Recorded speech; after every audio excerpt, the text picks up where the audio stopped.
This is Lyle Fass. Welcome to the No Spoof Zone. We are on location today at the Tangled Vine Wine Bar on the Upper West Side with the wine director and a close friend of mine, Evan Spingarn.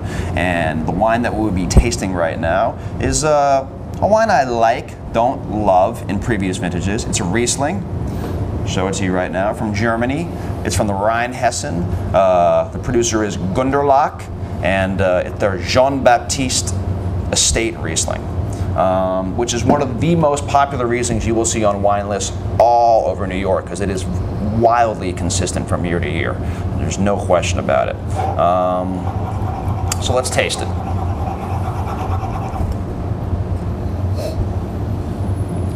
It's an 09, and 09 is very young right now. Like, these wines are just being released, and it's got that kind of 09 puppy baby fat thing. There's like an overflowing minerality to the nose, but it's soft, supple, pillowy minerality. There's almost a confectionery quality to it on the nose, which I really, really like. And there is that kind of background of minerality. I know a lot of this is grown in red clay, I think, or red sandstone. Yeah, red clay, and gives you red slate and clay. Red slate and clay gives you a different kind of minerality than since maybe the blue slate and red slate of the Mosel. That's the key thing about this estate, is that the earth that it grows in is a very rare little deposit of red slate with clay slope wash on it that makes a more kind of pungent, richer style Riesling. You like the really delicate, pristine Mosel-style German Rieslings, which is understandable. I love them too. This is just a different take on the same concept. And this is a bigger wine. It's more dense. There's lots of fruit to it. There's not much there is some delicacy, but there's not finesse. It's definitely mouth-watering in my mouth, and it's very, very, very appealing.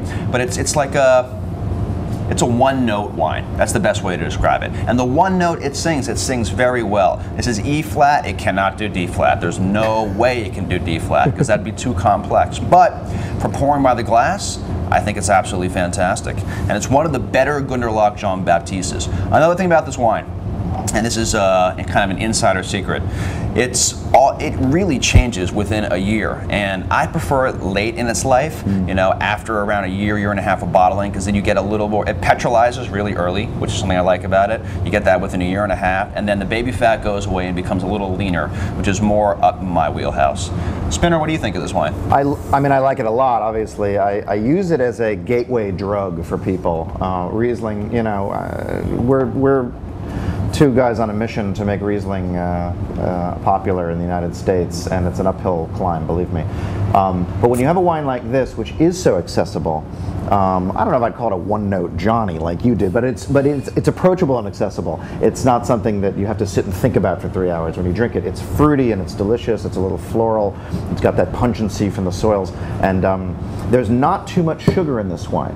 A lot of cabinets in Germany clock in at like 50, 60 grams of residual sugar. This wine has 24, and that's something that people can wrap their palates around. It's juicy and it's fruity, but it's not too sweet. It's just incredibly refreshing. It's like a great glass of like lemonade, Yes, a nice balance more between complex. the sugar and the acidity.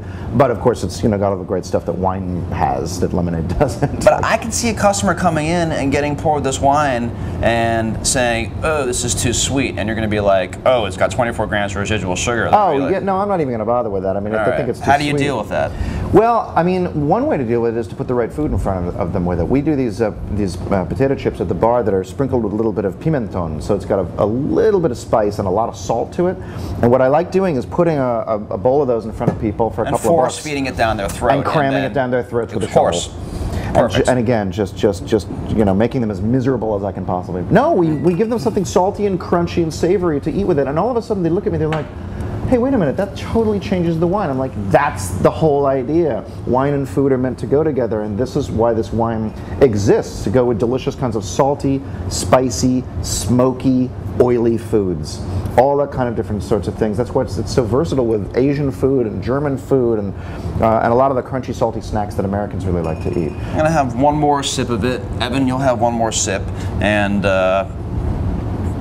let's see, because it's 11% alcohol. It lingers. Too, it's just really easy to drink. You can knock back a glass and then get up and go dancing if you want. It's with so many great clubs on the Upper West Side to dance at too. Just to let you know that they closed the China Club when I was 15, so Ever since then, it's been bleak. It's appealing. I like it. There's no question. If I'm in Minnesota or something and this is on the list, I'll be drinking it. Stop. The Upper West Side of New York is not Minnesota. No offense to Minnesota, which is a beautiful place, full of beautiful people that all speak Norwegian, it seems. Fargo. See, even opening the glass, there's getting more of that kind of steely minerality, which I approve of. I mean, not that I disapprove of anything in this wine, but it's good. And I can definitely see why it has a function here. You can make friends with this, right? I could definitely make friends with this. And then you trade them on to the next thing, the more sophisticated Rieslings. Exactly. From Gunderloch, we're going to move them to Wagner Stempel, and they're going to be drinking Keller, and but that's like a 5-year project. But anyway, we get too excited about Riesling, so we had to cut this short. This is Lyle Fass and Evan Spingarn from the No Spoof Zone at the Tangled Vine, and we're signing out.